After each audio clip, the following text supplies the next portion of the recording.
আওয়ামী লীগ নেতারা এখন জামায়াত কর্মী। কুমিল্লার তিতাসে কর্মী সম্মেলন ঘিরে ব্যানার পোস্টারও ছাপিয়েছেন 7 জন।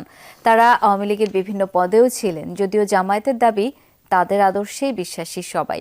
এটিকে বর্ণচোরা রাজনীতি হিসেবে দেখছেন সচেতন মহল।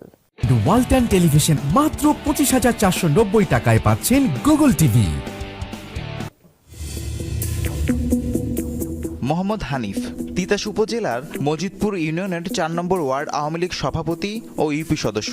গণ অভ্যুত্থানের পর ভিন্ন রূপে তিনি জামায়াতের কর্মী সম্মেলন উপলক্ষে ওয়ার্ড সভাপতি হিসেবে ব্যানার পোস্টারে ছাপিয়েছেন তার নাম।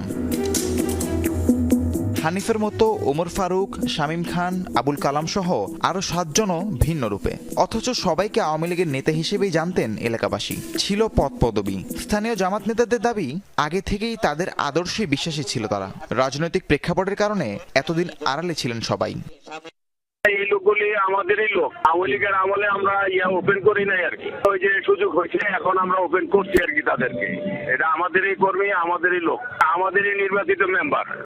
জনপ্রতিনিধি নির্বাচিত হওয়ার পর আমাদেরই উনি কর্মী ছিল, অনেক আগ থেকেই আমাদের কর্মী। ওরা ওদের মতো করে আমাকে দায়িত্ব দিচ্ছে আর কি। এমনি ওই তৎপরতার সাথে উনি সম্পৃক্ত ছিল না আর কি। বিষয়টিকে বর্ণচোরা রাজনীতি হিসেবে আখ্যায়িত করছেন সচেতন মহল। তার আদর্শ এবং আওয়ামী লীগের আদর্শ বলা চলে একেবারেই বিপরীত। এই অবস্থায় আসলে এরকম কাম্য না, এরকম হওয়া তো উচিত না। বৈরী এবং অনুকূল যে কোনো সময়ে কিন্তু আমার আদর্শের রাজনীতি করা উচিত। এরকম না করলে প্রকৃত অর্থে জনগণের কাছে তাদের যে বার্তা এবং আদর্শের কথাগুলি বলবার জায়গাটা, সেখানটা কিছু কিছু ক্ষেত্রে প্রশ্নবিদ্ধ হওয়ার সম্ভাবনা আছে। আজ ও আগামীকাল তিতাসের মজিদপুর ইউনিয়নের বিভিন্ন ওয়ার্ডে অনুষ্ঠিত হচ্ছে জামাতের কর্মী সম্মেলন। জনশক্তি স্তরে সর্বশেষ রাহিম সারোয়ার, যমুনা নিউজ।